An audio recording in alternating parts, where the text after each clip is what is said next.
முதலாவது தேற்றரவாளனாகிய இயேசு கிறிஸ்துவின் நாமத்தில் உங்கள் யாவருக்கும் எனது அன்பான வாழ்த்துக்கள். இந்த நாளின் தியானத்தின் தலைப்பு மரியும் புறாவும், lamb and dove. வாசிக்க வேண்டிய பகுதி யோவான் 16ஆம் அத்தியாயம் 7ஆம் வசனம் முதல் 16ஆம் வசனம் வரை. நான் உங்களுக்கு சொல்லுகிறேன், உண்மையை சொல்லுகிறேன், நான் போகிறது உங்களுக்கு பிரயோஜனமாய் இருக்கும். நான் போகாதிருந்தால் தேற்றரவாளன் உங்களிடத்தில் வரமாட்டார்.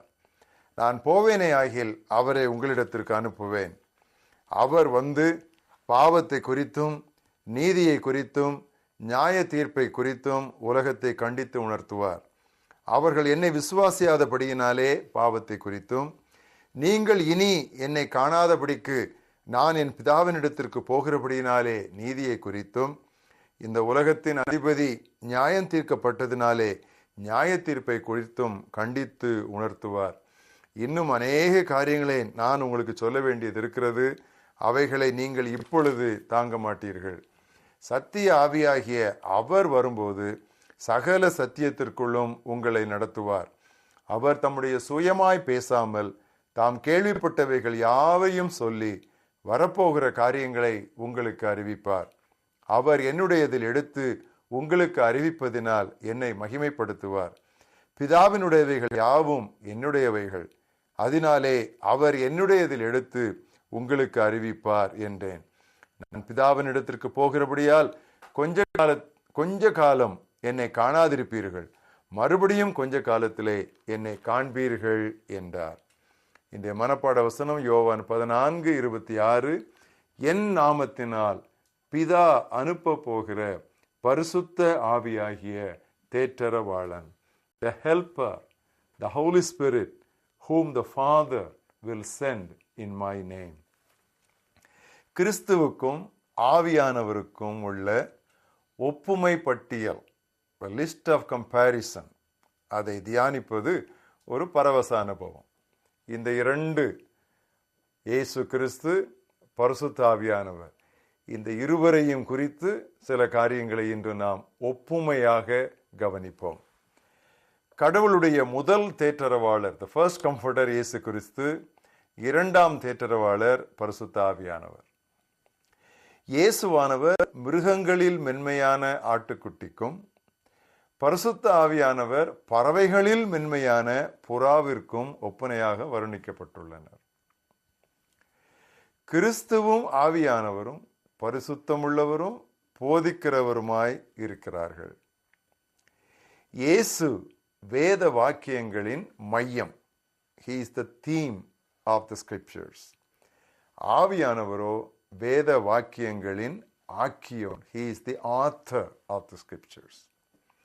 இயேசுவை விசுவாசத்தால் ஏற்றுக்கொள்ளுகிறோம். We accept him by faith.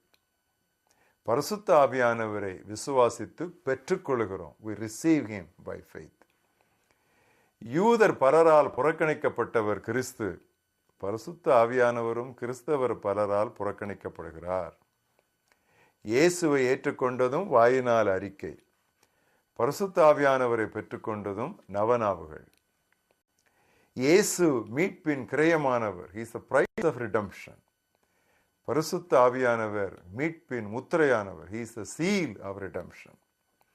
இயேசுவின் நாமத்தினால், ஆவியானவரின் வல்லமையால் நாம் ஜெபம் பண்ணுகிறோம். இயேசுவானவர் விண்ணிலிருந்து நமக்காக பரிந்து பேசிக் கொண்டிருக்கிறார். He is advocating for us. ஆவியானவர் நமக்குள் இருந்து கொண்டே பிதாவை நோக்கி வேண்டுதல் செய்கிறார். He is interceding for us. அன்புக்கு மாதிரியாக இயேசு வாழ்ந்து காட்டினார். ஆவியானவர் அன்பை நமக்குள் ஊற்றுகிறார். தேவாலயம் தவறுதலாய் பயன்படுத்தப்படும் போது இயேசு கோபம் கொண்டார். பரிசுத்த ஆவியானவர் நமது உடலாகிய தேவாலயத்தை நாம் கெடுக்கும் போது கோபப்படுகிறார். இயேசு மத்தேயு 10:1-5 சீடர்களை மிஷனரிகளாக அனுப்பினார். பரிசுத்த ஆவியானவரும் அப்போஸ்தலர் 13:2-4 மிஷனரிகளை அனுப்பினார். பாடுகளுக்கு மாதிரியாக இயேசு இருக்கிறார். Example of suffering. பாடுகளுக்கு பங்காளியாக, கம்பேனியன் இன் சஃபரிங், ஆவியானவர் செயல்படுகிறார். இருண்ட ஒரு காலத்திற்கு பிறகு இயேசு உலகிற்கு ஒளியாக வந்தார்.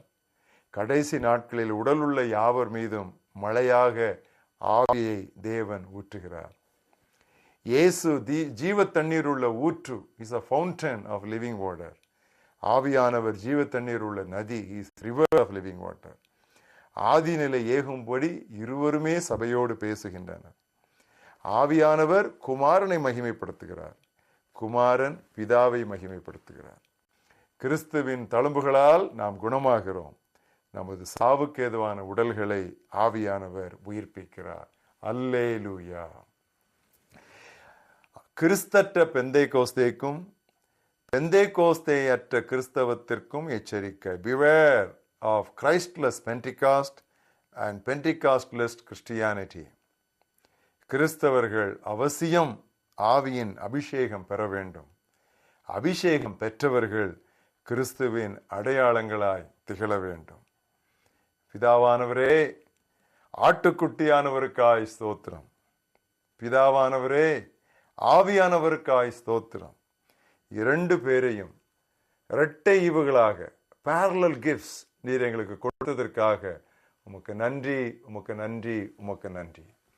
எங்கள் மகாபெரிய தேவனே, குமாரனாகிய இயேசுவை முதல் தேற்றரவாளனாகவும் ஆவியானவராகிய தேவனை இரண்டாம் தேற்றரவாளனாகவும் நீர் எங்களுக்கு அனுப்பி தந்த உம்முடைய அன்பை போற்றுகிறோம், புகழுகிறோம். எங்களோடு இருக்கும்படியாக ஆவியானவரை அனுப்பினீர். எங்களுக்காக உம்முடைய வலது பக்கம் இருக்கும்படியாக இயேசு கிறிஸ்துவை உம்மிடம் அழைத்து கொண்டீர். என்ன ஞானம், என்ன அன்பு! ஆண்டவரே, தாழ விழுந்து நாங்கள் உம்மை பணிந்து கொள்ளுகிறோம். மென்மையான ஆட்டுக்குட்டியானவராகிய இயேசு கிறிஸ்துவையும் மென்மையான புறாவாகிய பரிசுத்த ஆவியானவரையும் எங்களுடைய வாழ்க்கையிலே எந்த தருணத்திலும் நாங்கள் துக்கப்படுத்தி விடாதபடி மிகவும் கண்ணியமாய் நடந்து கொள்ள எங்களுக்கு கற்றுத்தாரும். உம்முடைய பாதங்களை பணிந்து கொள்கிறோம். இயேசு கிறிஸ்துவின் நாமத்தில் பிதாவே, ஆமென்.